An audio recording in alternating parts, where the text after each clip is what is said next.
India's first advance estimates FAE of GDP for the year 2025-26 release பண்ணிருக்காங்க by NSO National Statistical Office of the Ministry of Statistics and Program Implementation Government of India on January 7th 2026.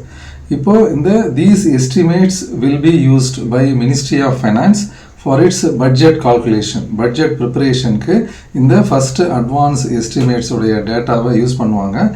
Budget to be presented on February 1.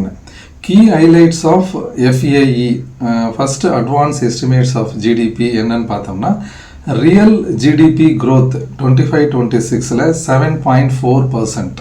இதே இந்த real GDP growth previous year 24-25ல எவ்வளோ இருந்ததுன்னா 6.5% இருந்தது. இப்போ GDP அப்படின்னா என்ன? GDP அப்படிங்கிறது gross domestic product. GDP gross domestic product அப்படிங்கிறது total value of all goods and services produced within a country in a year. இப்போ அதில் ரியல் ஜிடிபி அப்படிங்கிறது GDP adjusted for inflation to show actual growth. இப்போ GDP value அந்த total value of goods and services produced அந்த வேல்யூவில் இன்ஃப்ளேஷனை adjust பண்ணி GDP value arrive பண்ணுறது தான் ரியல் ஜிடிபி. நாமினல் ஜிடிபி அப்படிங்கிறது GDP at current prices not adjusted for inflation. இன்ஃப்ளேஷனை பற்றி இன்ஃப்ளேஷன் டேட்டா எடுத்து அட்ஜஸ்ட் பண்ணாமல் கரண்ட் ப்ரைஸஸ்க்கான total value of goods and services calculate பண்ணுறது தான் நாமினல் ஜிடிபி. இந்த ஃபர்ஸ்ட் அட்வான்ஸ் எஸ்டிமேட்ஸ் படி nominal GDP growth 8%, real GDP growth 7.4%. Size of the Indian economy என்னன்னு சொல்லியிருக்காங்கன்னா நாமினல் ஜிடிபி 25-26 நம்ம size of the Indian economy 357 lakh crore rupees.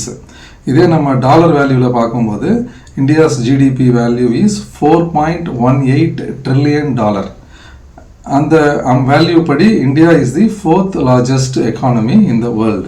Sector wise performance எப்படி இருக்குது இந்த ஜிடிபி growthல அப்படின்னு பார்த்தோம்னா manufacturing sector would see growth of 7% in 2025-26. இதே ப்ரீவியஸ் இயரில் மேனுஃபேக்சரிங் செக்டார் growth 4.5% இருந்தது. ப்ரெசன்ட் இயரில் இட் இஸ் 7%. ஸோ மேனுஃபேக்சரிங் செக்டாரை பொறுத்த வரைக்கும் good growth. Despite US tariffs இந்த மாதிரி இஷ்யூஸ் எல்லாம் இருக்கும்போதும் மேனுஃபேக்சரிங் செக்டாரில் நல்ல growth இருக்குது. அக்ரிகல்ச்சர் செக்டார் எப்படி இருந்துச்சு அப்படின்னா will see growth of 3.1% in 2025-26. Previous இயரில் இது 4.6% இருந்தது. டெர்ஷியரி செக்டாரை பொறுத்த வரைக்கும் டெர்ஷியரி செக்டார் அப்படிங்கிறது it comprises service sector is expected to grow 9.1% in 25-26 from previous இயரில் tertiary செக்டாருடைய GDP growth 7.2% growth in previous year. So the first advance estimate shows the good growth of Indian economy, that is 7.4% of GDP growth despite many global issues. This is the positive signal for the Indian economy. நன்றி, வணக்கம்.